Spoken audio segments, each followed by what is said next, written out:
pour Nakolanda Biso. Merci pour continuer à renouveler confiance dans la chaîne Excellence PA professionnalisme Tokutani.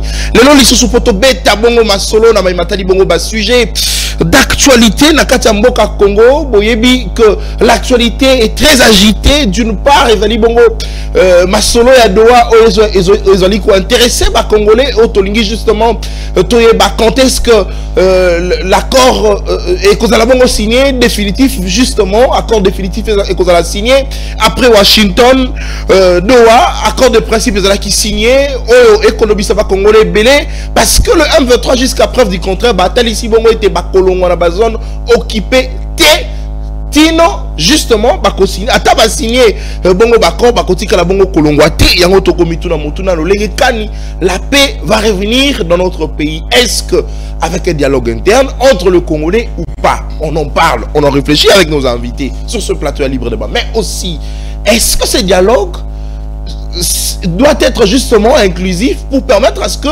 Kimi a réellement écouté la carte au Congo? Parce que de l'autre côté, s'il vous plaît, il faudrait que les États-Unis d'Amérique et Sengi Bongo Kabila à Kota justement un dialogue inclusif la carte au Congo.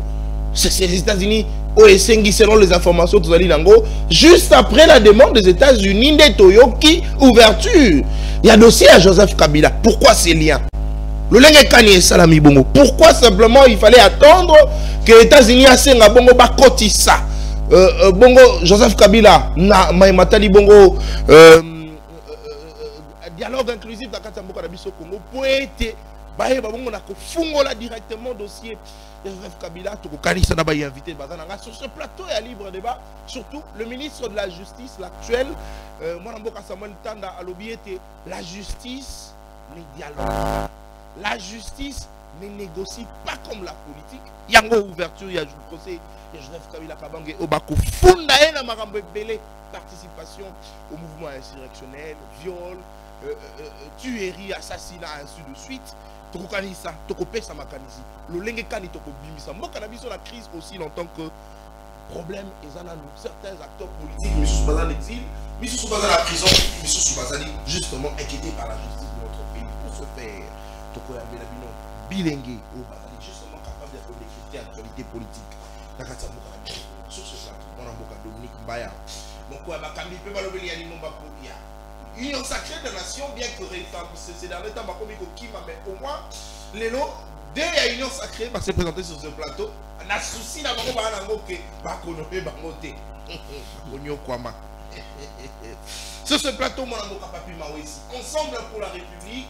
Akanabi Solongo, mon amour Janvier, mon moko, Yabakambi Balobeli, l'imoma politique, et mon amour Chris, justement, tu peux souhaiter, il y a prochainement, à la bongo, mon coeur mandataire, pourquoi pas DG de l'entreprise publique, mon amour Chris Mokedi, tu peux si on va sa place.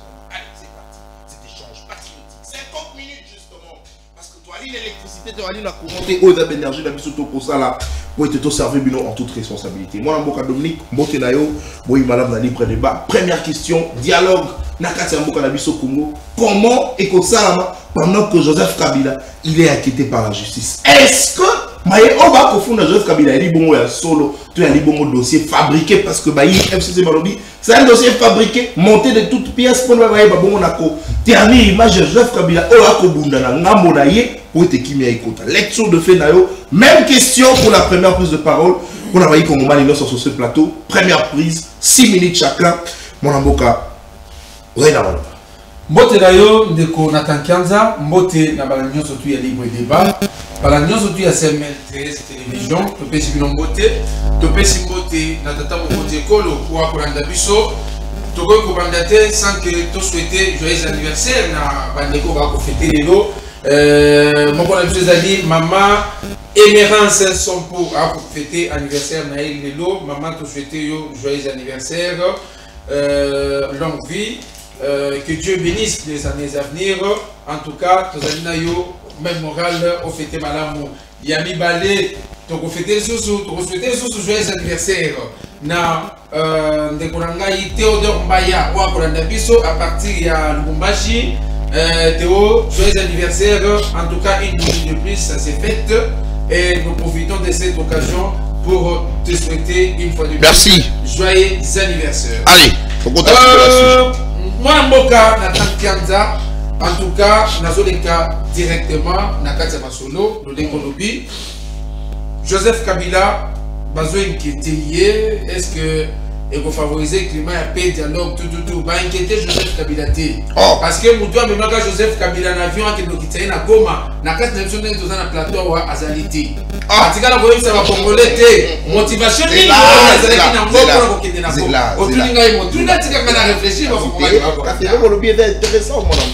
on lobby parmi biso 4 ans mutamema Kabila te na ata moko bandela ngoto avancer na ndenge tozanya wana plateau na bakongomani oyo bakola na biso mutu amemaka Kabila na avion po akende kokita na Goma réalité ata mutu moko réalité Kabila ye moko akenda Goma de son propre gré ayebi motivation nini azalaka na ngo pona okende na ngo na Goma pendant que même organisme international des accords ya kokita na Goma te mais tomonaka Kabila akei na Rwanda kotikiseni aye kokita na Goma avandi bon na évité alingaka ça la démonstration de force contre nani yende ayebi mais tokokina biso kotia masolo mpona kosolola et ana no problème te parce que tata mokonzi ekolo ali mutu oyo ali koluka kaka kinya na kati ya mboka.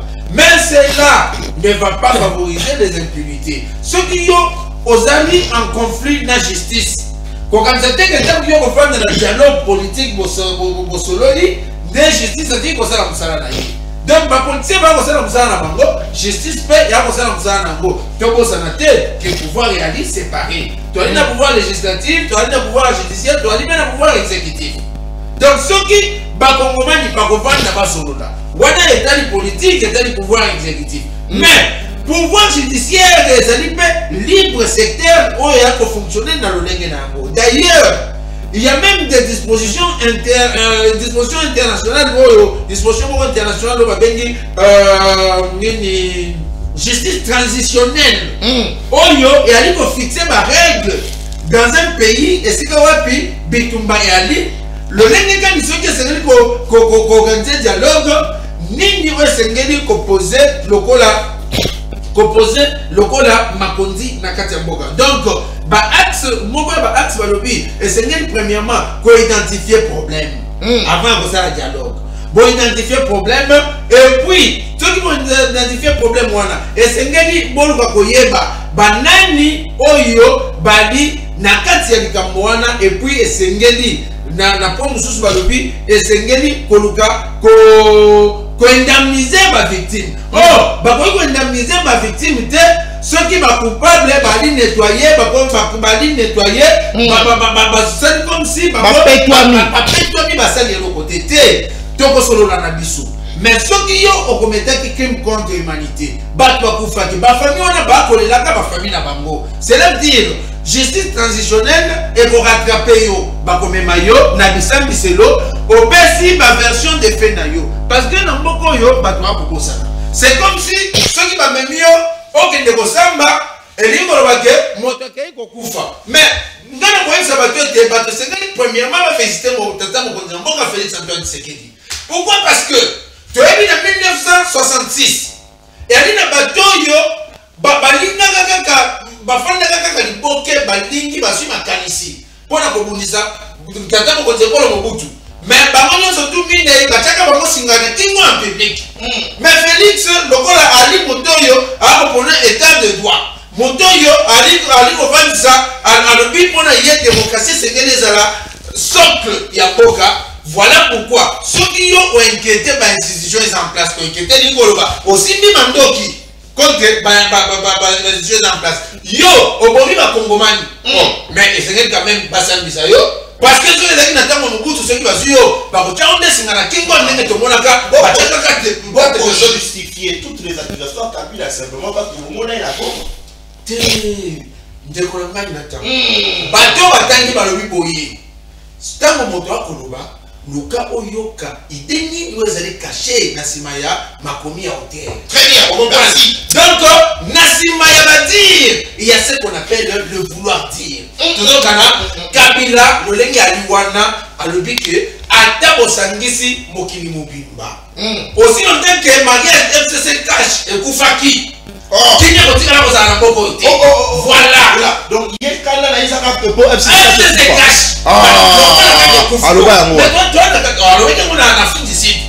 sorti médiatique n'est pas so o ya bina Afrique du Sud landa tamba sengi ba sengi Afrique du Sud à l'obi le moins va sonner dans la République alobi que solution et ali bitumbate et ali ben dialogue té atabo bosanisi batunyo surtout boyokani mais boye ba que source ya diambo bongo na mo ya di divorce FCC cash merci donc voilà ne nyakabi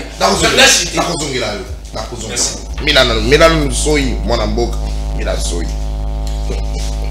bino kuna baboyi kopesa bino domination biso pe atokopesa bino maite lobi mongo ezali opasi Milan soyi opesika ngai la pesika kayo mwana mboka. Allez, je cite: l'ancien chef de l'État est poursuivi pour une série de pour une série de chefs d'accusation graves, notamment la participation à un mouvement insurrectionnel, des crimes contre la paix et la sécurité de l'humanité, homicide intentionnel par balle, trahison, apologie, viol, torture, déportation et l'occupation à force ouverte de la ville d'Egoma.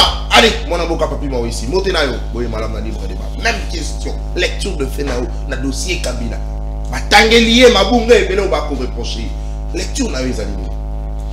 Merci beaucoup Ndeko Nathan pour l'invitation. Na pesimbote na bandeko na ngai Dominique na ndeko Janville Mukuna.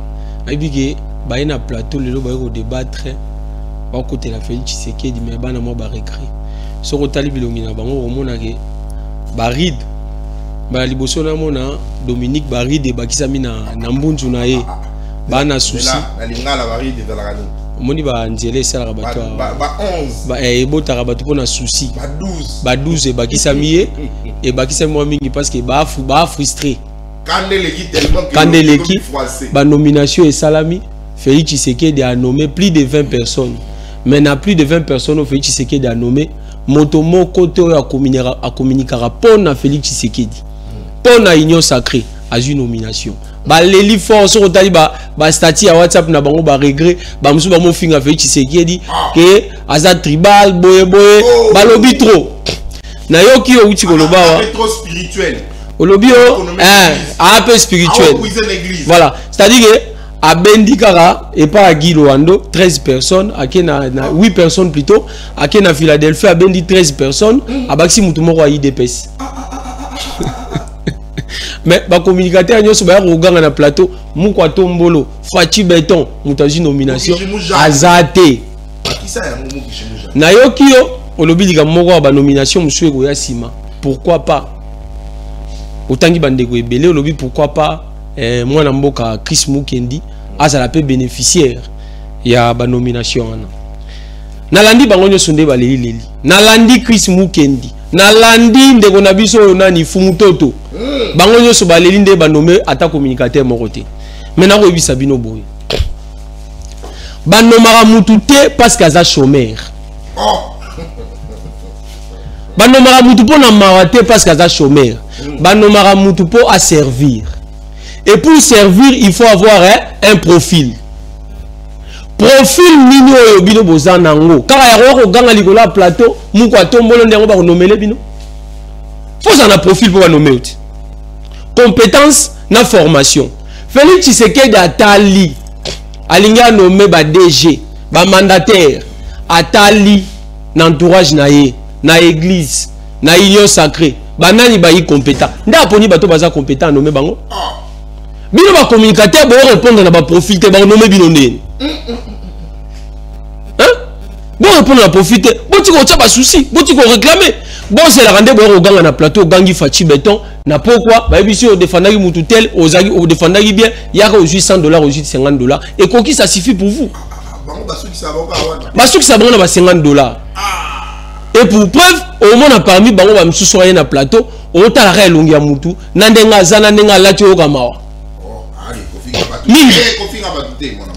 Je reviens sur le dossier Kabila. Nalandi intervention ya ndeko na ngai Dominique. Pona bango, bango justifier ba preuve ya Kabila kaka ndenga kendaki na Goma. Ndenge Kabila zongelaki na Goma, yango bango ba sepelaki. Mais ils oublient que Kabila était en insécurité, il se sentait en insécurité.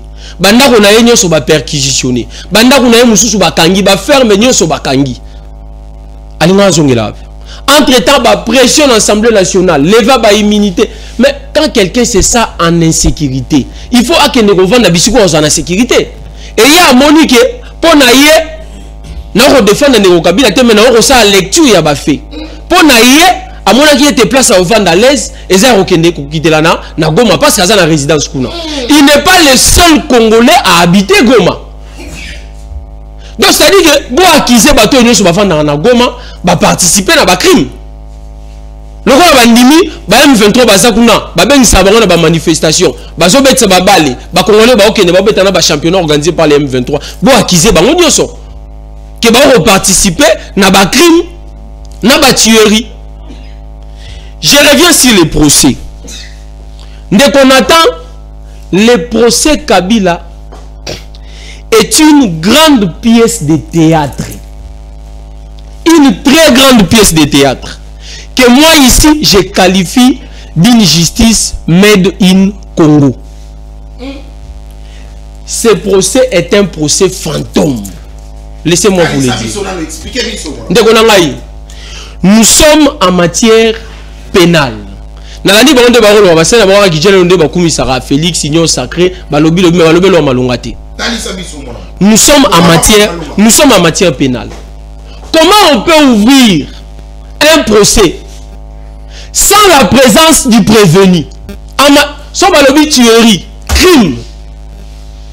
Tout ça en matière pénale. En matière pénale, on ne peut pas ouvrir un procès sans la présence du prévenu. 2. On ne peut pas ouvrir un procès sans la confrontation des preuves. 3. On ne peut pas ouvrir un procès sans permettre la défense. Sans les droits de défense. C'est-à-dire par exemple, parce que dans la matière pénale, très bien, voilà. Pourquoi? C'est là ça. Merci. Expliquez-moi. Pourquoi balancer un mandat d'arrêt? S'ils ont besoin d'arrêter Kabila, nous sommes en matière pénale. En matière pénale, le prévenu est sacré. C'est-à-dire, le prévenu est sacré. Laissez-moi finir, il est sacré. C'est-à-dire, il bénéficie de la présomption d'innocence. Il bénéficie des droits de défense. Ok? Et puis il bénéficie des droits de confrontation des preuves. Est-ce qu'on comprend en haut? Tant que vous fondez Kabila, vous présentez des faits. Jusqu'à la preuve du contraire. Asa présumé innocent. Asa a droit de représenter des preuves. Est-ce que vous comprenez en haut? Alors, dans ces cas ici, s'ils ont besoin de lui, pour tirer les conséquences, tirer, lancez alors un mandat d'arrêt international. Lancez un mandat d'arrêt international. Justice a lancé un mandat d'arrêt international. Comme les collègues n'ont pas payé au Kabila au Kenya Tambola. C'est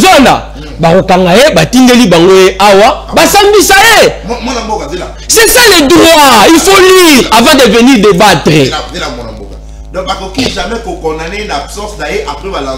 Mais comment, en droit pénal, comment vous pouvez condamner quelqu'un sans qu'il puisse se défendre? Il doit se défendre. Nous sommes en droit pénal. Toi, en droit pénal. Pourquoi condamner mon touté sans qu'il ait présenté un moyen de défense? Il faut se défendre. Puisque jusqu'à la preuve du contraire, il est, je répète, il est présumé innocent. Est-ce que vous comprenez? La ligne est Silissa. La ligne est Silissa. Merci. Allez. Très bien.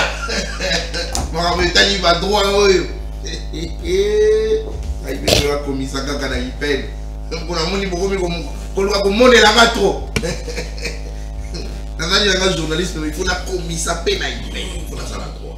On s'attend au Koyana, très bien. Allez, j'ai envie de beaucoup. Et ça droit, bas on a droit. Très bien, j'ai envie de beaucoup. Merci beaucoup. Très bien, merci beaucoup. Allez. Première prise de parole pour mon avocat Jean-Ville Moukouna, même temps d'antenne. Lecture de Fenayo au sujet. Bongo, il y a dossier contre Joseph Kabila. C'est vrai, va reporter un mot pour mon collègue à l'étranger. Mais est-ce qu'à cet instant, mon avocat Jean-Ville, nous voulons la paix? Est-ce qu'on monite pour faire le dossier à Joseph Kabila la justice? Il y a des bons qui maison à la Katambo à la Bissoko. Mon avocat, vous avez la malo.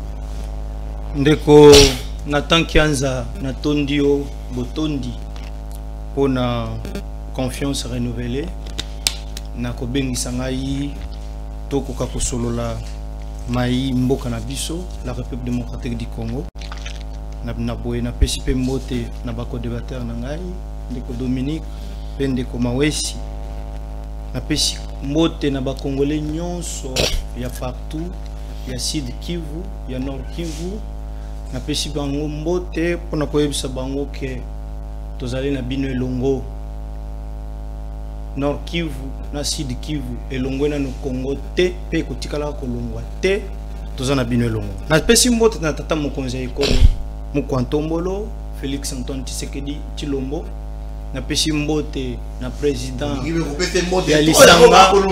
ya lisanga politique na ngai Chris Mukendi Kabemba na pesi mbote ainsi que le secrétaire général mwana mboka Jacob Mbangi ndeko na tanki anza na okende na lombangu na bandeko mitu na mtuna l'air ndeko kolobawa otindelaki biso sujet ezalaki ya kobeta sur le procès de l'ancien président de la République, Joseph Kabila. Mais, namoni a koti makambo ya ba nomination, Tobimi Barid Nelongi et consorts. Bon, comme c'est un débat, je suis obligé de recadrer. Namwa makambo ebele na yokia wa simana ko zonga na sujet. Ndeko na ngai Mawesi yeba eloko moko. Koleka ya ba communicateur ya Union Sacrée na télévision. Cela ne justifie pas que Bazanga Misala, Bazaba chômeur. Ça, il faut enlever ça dans ta tête. Et ça, il passé. Non, s'il vous plaît. Ce genre de débat avec toi, dans le bac un certain temps, dans le parce que quand tu parlais, moi je t'ai calé. Ah, ouais, on ensemble pour la République. Ça, c'est le libre débat. S'il vous plaît. Au lobby que les communicateurs Bazaba chômeur, et ça, le couteau mounene. La plupart. Il y a des communicateurs peut-être yo viba menaka na vie na yo okoko matana chevite. Non, s'il vous plaît. Non, il a tenu des propos graves ici. Non, je dois les recadrer. Il faut recadrer. Tu as tenu des propos ici graves. Tu as tenu des propos graves. Tu as dit que Batoignon ça compte dans la télévision au Tali Bilamba na bango. Non, je dois recadrer ndeko Nathan. Olobaki awa que ba communicateur baza ba manjante. Et nous ne passons pas à la télé pour que ba nommer biso. D'ailleurs, je félicite Batoyo bazali nommé. Et puis il faut ici rappeler aux Congolais Nayo, s'il vous plaît. Vous avez réclamé nomination pour Nanine. À continuer. S'il vous plaît. Tolérance, mon amour. Ça va. D'ailleurs, il faut le savoir que Ezali n'a pouvoir. Il y a tata mon conseil écolo, il y a qui qu'on nomme, qui que ce soit. Ezali pouvoir naïe. Donc, puis sauter qu'on imposer tata mon conseil écolo que nommer Chris Mukendi, nommer Moutoutel. Non, on n'a pas ce droit-là. C'est le pouvoir discrétionnel, il y a président de la République, il peut nommer quelqu'un de son choix.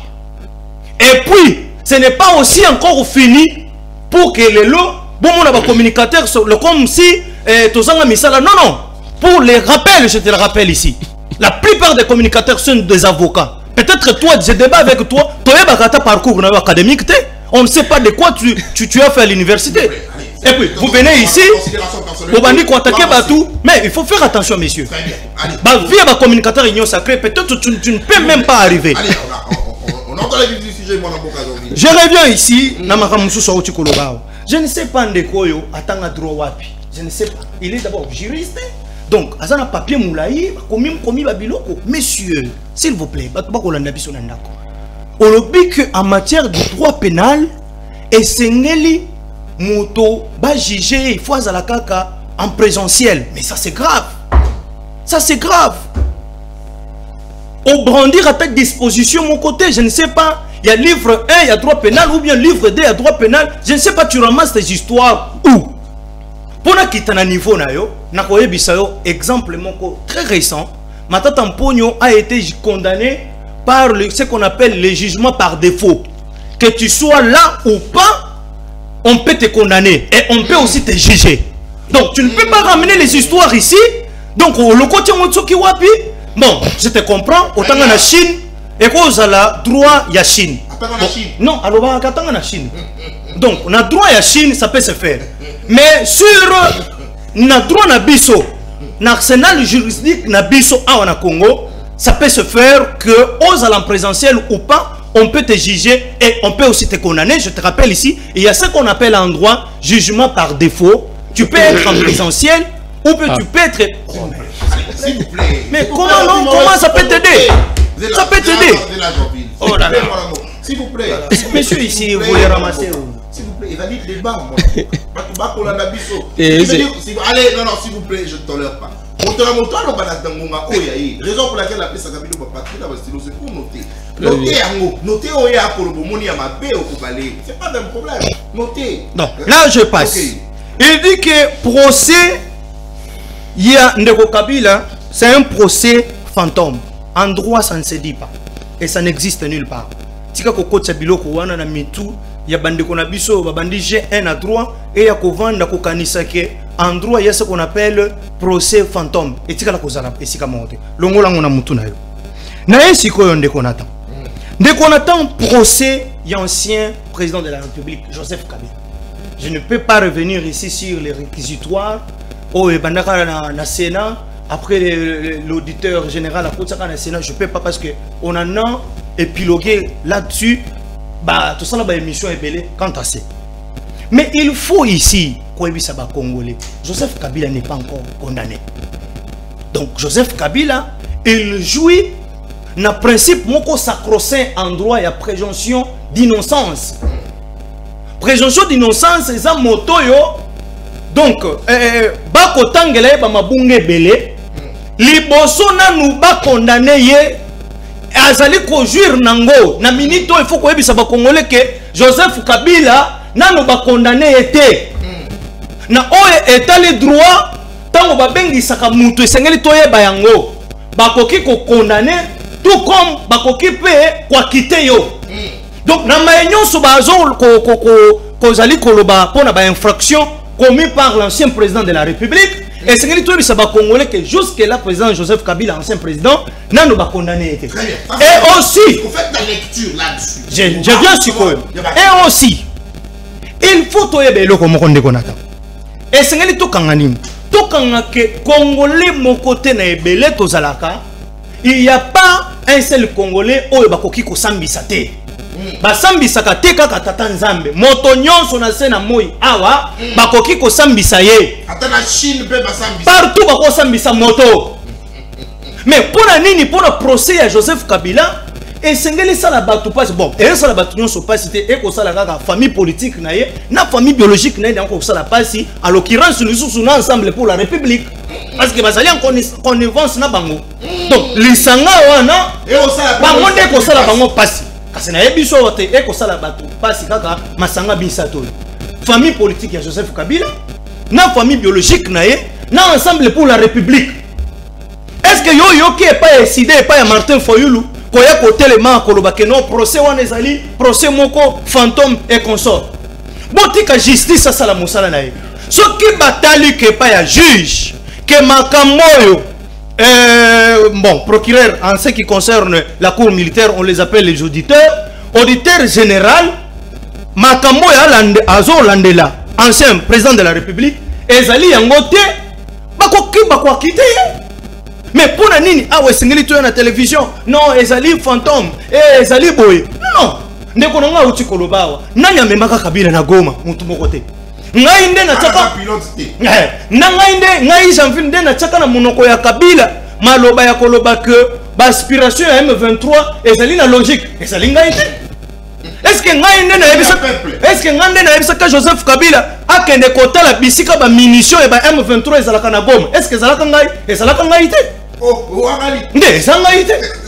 Donc la boye soki ba kolandela ye ezali na bato moko boye e fongo ba pesa biso leçon ko yebisa biso que Joseph Kabila sengalité ezali procès moko fantôme et consort. Mais d'ailleurs biso wana Congo tata mokonza école sengeli ko betele maboko Joseph Kabila oyo boko mona oyo lelo ba kolandela epona makambo ya est. Mais Joseph Kabila devrait être arrêté depuis longtemps. Oh, mais Félix Tshisekedi a sala ngote. Mais je vous l'ai dit. Arrêté depuis longtemps l'exili. Makambo ebele ya gestion na chaotique pendant 18 ans. Oh. Baboma batrosi mukenzi azali wapi? To mona Rossi Mukendi akufi lobby nango Kabila amatisaka na grade capitaine nani Karim amatamba la moko. Est-ce que procès on a totikango? Ali na borako mona. Ba eko kanga yena époque na biso sika. Mais justement parce que selon la justice il n'est pas comité qui a moi non Kabila. Ah, est-ce qu'on y habite que na droit et zali na moto ba benga auteur intellectuel. Oye bien moto? Moto ya pesa kaningisa. Ah. Na biso que voilà pourquoi biso démocratie ezali nango moto yaalité bavoka na ba se présenter non tout ça na bango to vivra na bango c'est ça la démocratie. Merci. Allez, merci beaucoup. Na pesi kulutu na ngai Maître Cédric Mbote. Kulutu na ngai Maître Cédric na pesi Mbote ali ko assister biso de émission na pesi Mbote kulutu. Na be fona sala droit kulutu na ngai. On a voulu que combattre la likolo mutu awa na kokota. Ko na biloko to ba ko lokota na nzela ba ko komela bango. Ami Maurice, voilà la droit à Chine, toi il a droit à Congo. Très bien, surtout quand tu veux moustache et bien le rôle à chinois. Allez, deuxième prise de parole. Merci. Pour continuer qu'on renouveler confiance à chaîne d'excellence et à professionnalisme et Sengeli. Justement, la paix, ça m'a cassé à la coulou de la ngaï, mon moka. Patrick Mouya, voilà les résultats d'un travail bien fait. Allez, vous allez bon sur ce plateau, on a accord de paix entre la République démocratique du Congo et le Rwanda. Accord au Washington. En tout cas, toutes nos félicitations. Mon moka, mon tona moto azoyaye. Ako kabolango, tout popularisé à mon amour. Na kabeli million. Biso pe ngai pe ba kabela ki ngai pa mon amour Patrick Mouya. On sala ko sala malamu pour l'intérêt à public. Il faudrait moto nyonso aye ba bongo makambo e komami na kati pour to elage ba zone d'ombre. Aux ali bongo kotungisa ba kongomani. En tout cas, c'est une manière justement ya ko sala en sorte que congolais nyonso aye ba bongo mai o e komami na kati ya accord. Moto atanga. Voilà le résultat d'un travail bien fait pour le Tunangai Patrick Mouya. Ça sert félicitations à promettre qu'à poursuivre justement Maïwana dans différents lieux, à Koukine dans la province, à Koukine partout. Question de rencontrer la population pour la Kotali Sabongo justement. Maïe comment il a quatre motos à poser question et puis à répondre question que Motonamoto Ayeba qui vont signer na Washington entre la République démocratique du Congo et le Rwanda. Allez, mon amour Patrick Mouya. Messieurs, ma félicitation. Mon cas pour son deuxième prise de parole à chacun. Allez, 5 minutes. Mon amour, on s'organise au PC lecture de Fenayo, la question proposée et puis au conclure. 5 minutes chacun. La coupe dans la 2 minutes. Mon amour. Les autres copies sont sur le Kimia. Donc, il y a Kimia le Lengekani. Pendant que Bino Union Sacré Boulingi Kimia. Aussi à Joseph Kabila, Bamiso Soubaga l'exil, Bamiso Soubaga la prison, Jakinda la Nayoki, Kenda, qu'on a les allés visiter. Mais voilà, est-ce qu'il faut favoriser réellement le climat et la paix la Katsambo dans la Bissau? Est-ce que vous avez la Bissau que moi, le dictateur, le rôle à Kabila Lobaka? Est-ce qu'il y a la tyrannie? Parce que Kabila Lobaka, il faut de mettre fin à la tyrannie. Moi, que vous avez juste gérer la tyrannie. Mon amour. Vous avez la malheur. Et puis, conclure mal en 5 minutes juste. Dekolangai Nathan Kianza, dans un ramassé, c'est juste pour 20 secondes.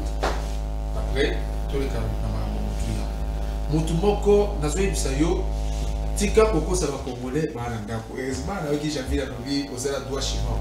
Nana le Chinois, t'es la dame à un pété. Donc, ceux qui n'ont doigt chinois, va le bongo.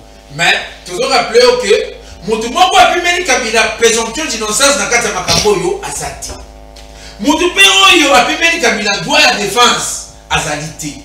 moto mpe oyo alobi ke confrontation ya bapreuve ekozala te aza te mais nyonso wana kosalema wapi esekeli esalema na juge compétent na ye oyo azali auditorat na cas ya bainfraction oyo bazosite contre ye donc bandeko batika koya baluka tosala confrontation ya bapreuve awa na plateau ekosalema awa te ekosalema na auditorat toute personne est présumée innocente jusqu'à ce que sa culpabilité soit établie par son juge naturel. Mais la salle n'a pas de droite.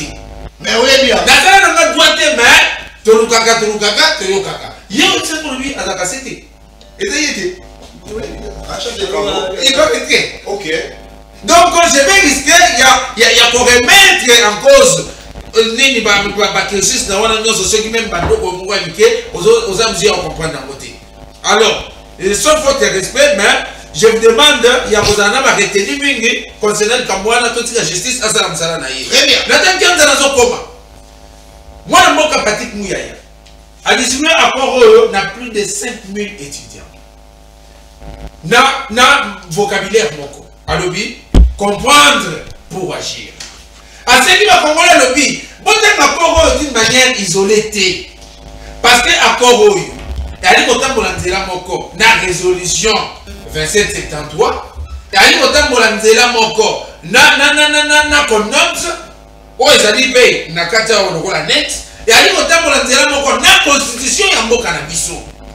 Alors il y a des mutu ya bwanya c'était pas wese dans une la kazaka na yo zwata ya kotanga ko oyo zwata ya kotanga constitution zwata na yo nyonso tout ya kotanga même autre signé na douane ni déclaration de principe zwata ya ko sense babuko nyonso pesika moko avant les na place publique oya ko sala ba déclaration na yo wana et ali recommandation au parti mu ya sengi biso to le banabino parce que encore oyo tu as censé vulgariser en moti na matoi ya moto nyonso tout na fin fond ya mboka ba nyonso tout ba été République démocratique du Congo abimi na crise wa linango suite ya diplomatie agissante ya tata mokonzi ya mboka. Mwana mboka Patrick Mouyaya, félicitations dans notre nation tata mokonzi ya mboka. On ne change jamais l'équipe qui gagne. Pesela ba Patrick Mouyaya flair pour la musala kitoko wa sali na kati ya makambo ya guerre et puis il y a encore oyo s'il vous plaît. Une minute aussi. C'est quoi? On me dit que ta ici. Ndeko na ngai na temps. Kimia ekokota na mboka kaka soki bato bazwi ba disposition ya ko respecter mibeko ya mboka lolenge sotambola. Kabila oyo tangi le loi. Nazoka bato bele ba ko lobaka bakangi ba généraux katangé. Donc il y a des généraux qui sont katangé et il y a d'autres généraux qui ne sont pas katangé. Yo kandenge ba komi ko sala sélection ya problème.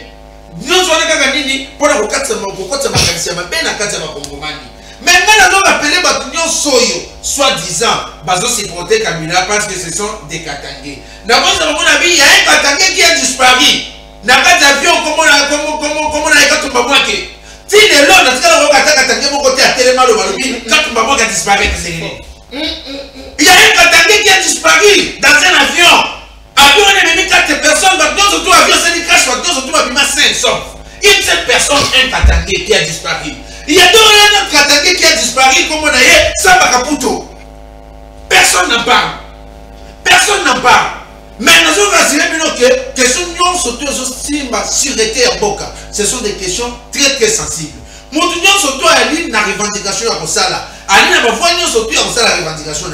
Il y a qu'à la plateau, ça la revendication. Quelqu'un la justice porte plainte. Mais ceux qui ont aussi par disposition, il y a aussi Mamandouki, ou bien il y a aussi un complot pour renverser le régime établi légalement. Je vous assure que, d'ailleurs, Félix a Clémence Makassi. Félix a Clémence Makassi, Mobutu a tchaka batou asingana ki en public batou bamona. Kabila fait disparaître batou. Oyo, mototoa de l'homme. Mon Chebea, il est où? Chebea disparaît comme ça, personne n'a pas. La voix des sans voix.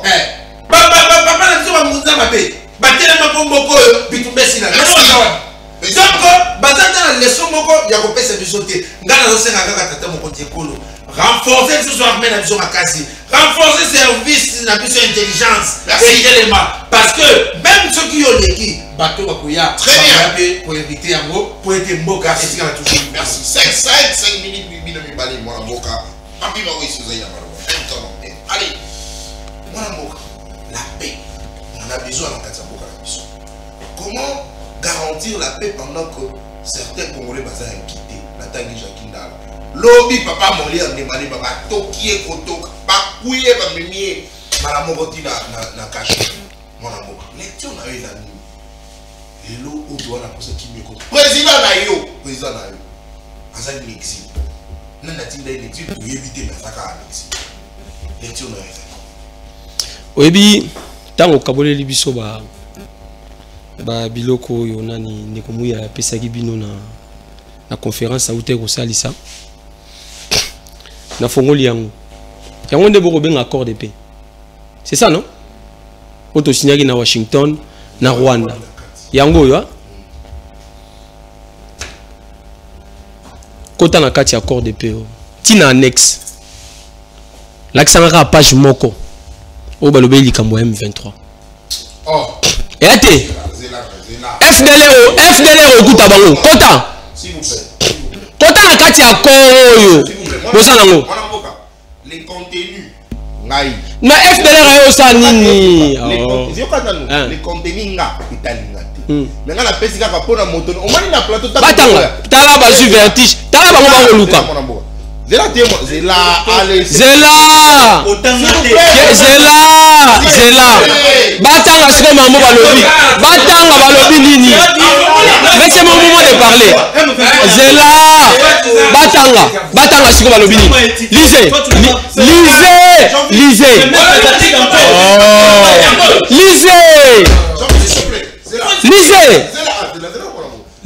on a dit quoi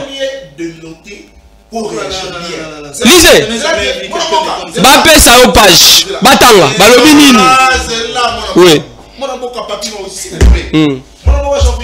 c'est mieux au rebondir kitoko la tana yo qui ont créé nini makelele s'il vous plaît mon amour kana bande pour cette affaire na kati etali mais moi ça me permet de vous donner un livre très bien ouais allez dans le respect aussi ça va minute d'habitude Totika il a 9 minutes s'il vous plaît très bien faudrait montrer mon on continuer aujourd'hui mon avocat Dominique Kimia on finit l'émission ok pour monake ba communicateur à union sacrée excusez-moi pour les termes hein? Je doute fort qu'ils réfléchissent avec leur cerveau.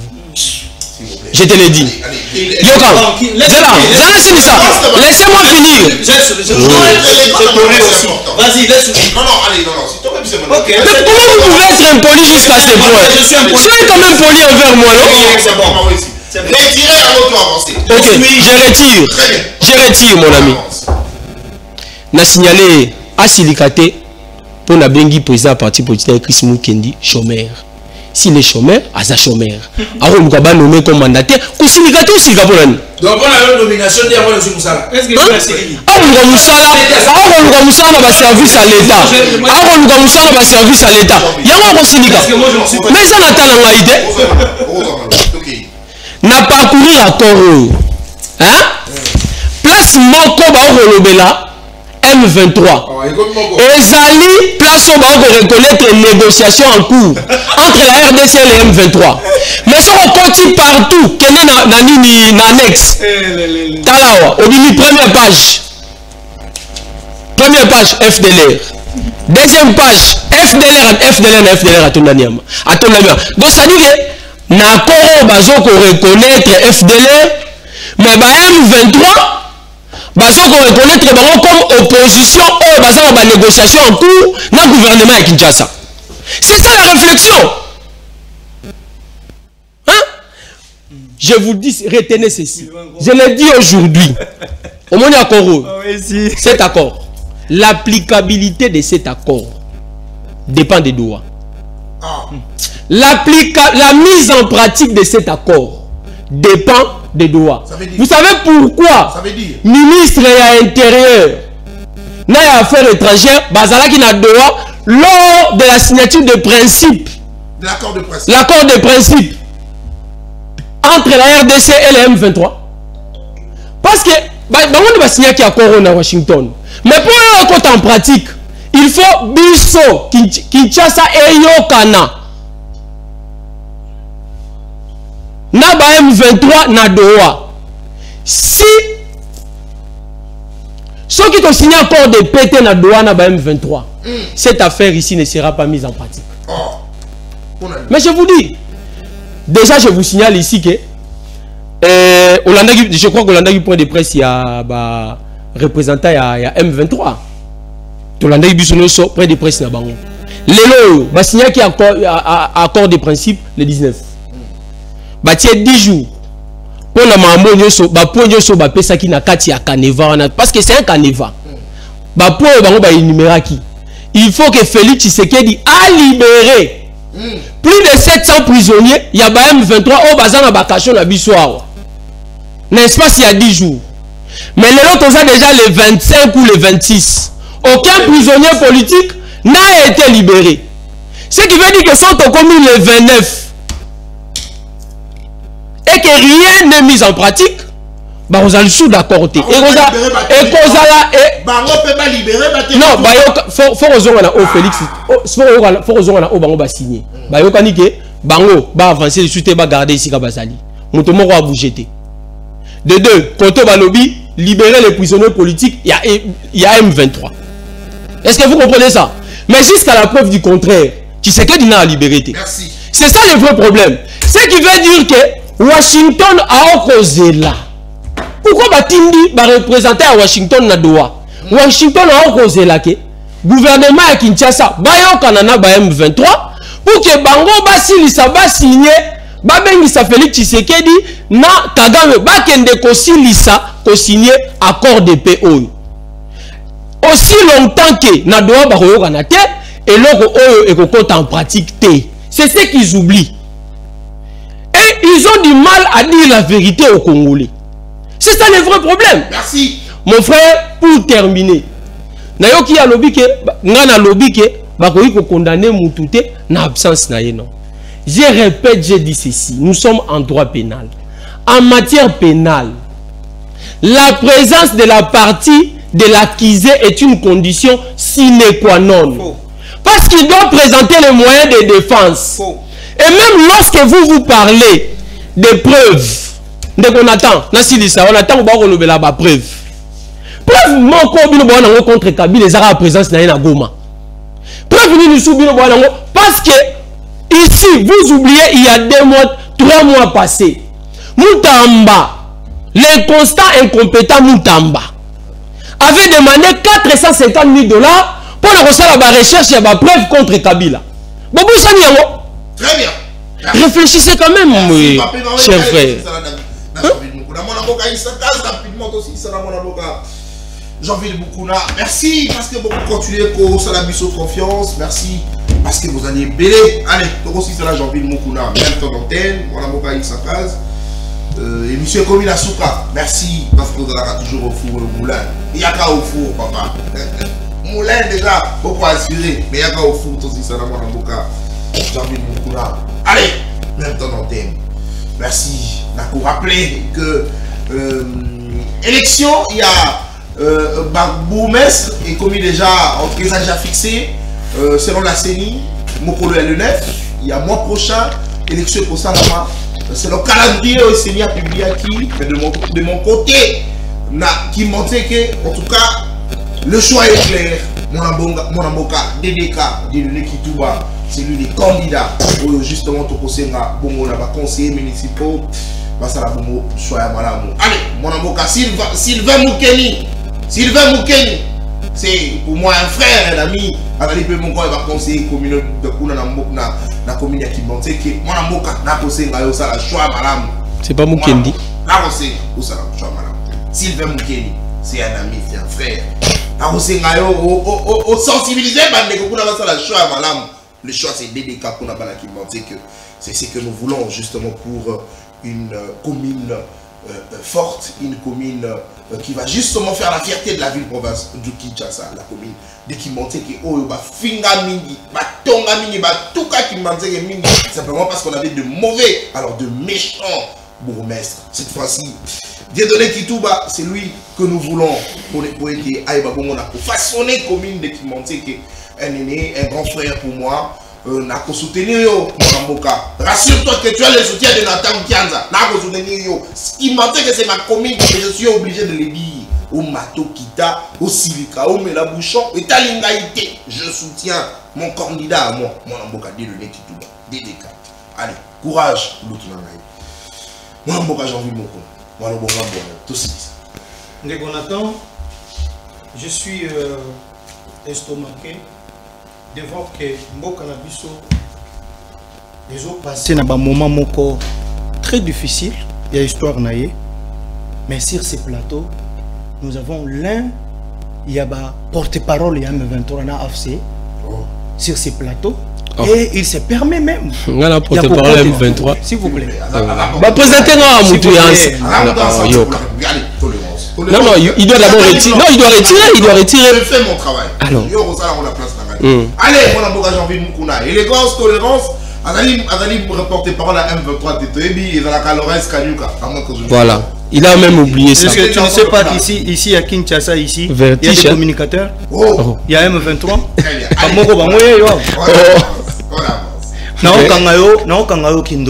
Vertige. Moi, tu vois ces messieurs ici en le regardant comme ça. Moi j'ai comme l'impression que ceux qui ont Kindogité, à cause de la tête moi on revient encore si la sorcellerie. Je crois, soit tu vas pas nous devons la bonté, c'est sur place. Alors ben non Jean-Ville Moukouna, élégance. Il est perdu. S'il vous plaît, il est perdu. Je suis imperturbable. Non, retire d'abord parce que tu m'as dit que tu n'as pas. Tu dois retirer. Non, mais il doit retirer. Non, il quand tu me qualifies pas de société. Non, il doit retirer. Je n'ai cité personne. Non, il doit retirer. Il doit retirer. Non, il doit retirer. Il doit retirer. Koloba Kindoki. S'il vous plaît. Mais ça va argument par rapport à Sigé. Mais j'arrive, non? Kindokité. Oh là là. Tu vas pleurer. Tu l'es. Non. Tu dois. Mais ça va argument. Allez, ça c'est un dérangement. Je suis obligé de couper l'émission. Mais c'est vrai que je suis obligé de désannoncer, pardon. Oh là là. Je suis le seul présentateur. Même ici, le pouvoir, c'est moi. Ici. Voilà. Mais je vous prie qu'il retire d'abord. Il doit retirer.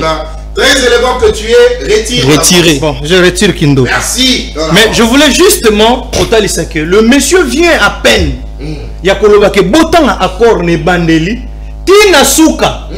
So bon mon bisikani ni ba commis M23. Donc qu'est-ce qu'on a chapitre mi balé bisika ba commis des engagements, des armements et intégration de groupes armés non étatiques. Intégration. Oh, mais lui non. Va intégrer Wapi. Il a mais va intégrer Wapi.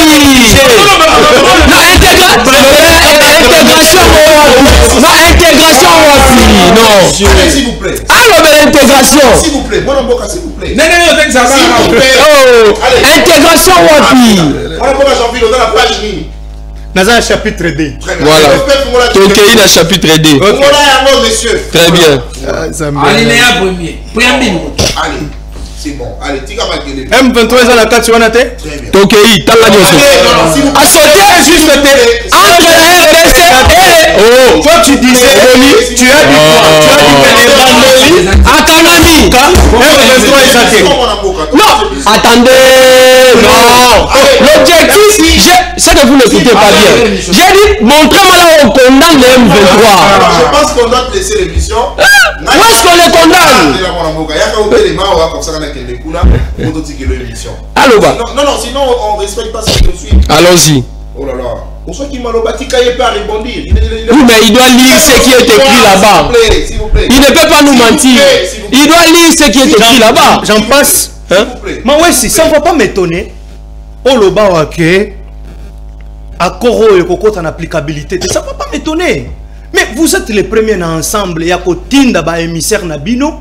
Pendant que Nanto Kenaki na Washington, Moïse Katumbi a envoyé les gens. na Washington pour que tu signes accord. Ça ne va pas m'étonner, monsieur. Et quoi qu'il y ait ce qu'on lobby qui est contre l'applicabilité, botinda ba mercenaire, botinda ba tunabino ba que ne kosenga que ba signer. Mais quoi qu'il y ait ton bisoté. Ouais, ma soeur, on lobby ce soir au lobby moyen de défense. Pour toi, un moyen de défense, c'est quoi? Déjà la présence quand il y a un avocat dans un procès, il y a un moyen de défense. Peut-être que tu ne connais pas, peut-être je ne sais même pas autant nini au salanini, biso quand même parcours. Avocat Kabila, s'il vous plaît. Avocat Kabila. Oye awa au lobby, Chris Mukendi, c'est un chômeur, monsieur. Monsieur. Oui, c'est un chômeur. En te regardant comme ça avec. Il est chômeur. C'est la nuit. Chris Mukendi, c'est un chômeur. Monsieur.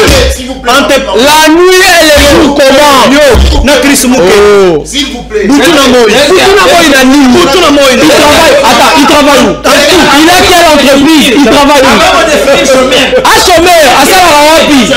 C'est quoi un chômeur? À Salawapi. Non, attendez. S'il vous plaît. Non, s'il vous plaît, je ne vous permets pas. Oh, papi Mawesi. Oh là là, on n'est pas venu parler de... Non, il y a un Zombie, c'est lui. Je ne peux pas laisser ça comme ça. S'il vous plaît. On n'est pas venu ici parler de qui travaille où, s'il vous plaît. Non, mais il dit que entre moi et Chris Mukendi, c'est la nuit et le jour. Qu'est-ce qui nous différencie? Différence en des années. La différence, c'est que moi, je suis un travailleur, je suis un patron d'entreprise. Tu travailles où? Lui, c'est un chômeur. Tu travailles où? S'il vous plaît, papi. Tu travailles où? Sans emploi. Tu travailles où? Donne-nous l'endroit où tu travailles. Là, la chose, c'est dans la salle. Botinda Batou. Baya ko bloqué là et pas ici dans la salle. Tu ne représentes rien, toi. Ils ont représenté le roi. S'il vous plaît, monsieur, je serai obligé de te mettre à l'extérieur. S'il vous plaît. S'il vous plaît, nous ne sommes pas... Non, il s'attaque à ma personne. Non, je te permets plus. Je te permets plus. Ok. Non, je te permets plus. Oh là là. Il s'attaque à ta personne. Toi également, tu t'es attaqué à la personne de l'autre. S'il vous plaît. Non, mais... Non, je te permets pas. Donc vous tolérez qu'il m'appelle sorcier. Non, il avait déjà retiré. Qui disent que je suis de Rose Croix. Il avait retiré. Non, il n'a pas retiré ça. Rose Croix, il n'a pas retiré. Je le lui ai demandé. Ok, allons-y. Arrêtez de créer de raisons inutiles. Je le lui ai demandé et il a... Allons-y. Tu t'es attaqué à son président et lui... Il avance des arguments au lieu de s'attaquer à ma personne. Allons-y. Ok. S'il vous plaît. Allons-y. Restaurationnel, c'est important. On vous appelle ici, c'est pour réfléchir pour la nation. On vous appelle pas pour venir râler n'importe quoi. Un peu de respect dans ce que nous faisons. On va également nous considérer par ceux qui nous suivent. Si nous nous comportons comme ça, c'est plus intéressant. Allez. On est une militariste. Je finis. Ce sont des gens comme ça. Après, ils vont commencer à appeler. Oh non. Pardon. Si un monsieur comme ça. Non, c'est pas pardon. Non, s'il vous plaît. Si un monsieur comme ça se permet de parler même à mal, de Merlin vous, oh, Mélissa Kaye. Mais avec la télévision, a fini Merlin vous. Il y a des vidéos. Vous voyez Mélissa. Oh, Mélissa Kaye. Vous Mélissa là. Qui ont tout la vous, Mélissa Kaye. Demandez à vous, vous serez Mélissa là. Vous va rouler ça. Oui. Est-ce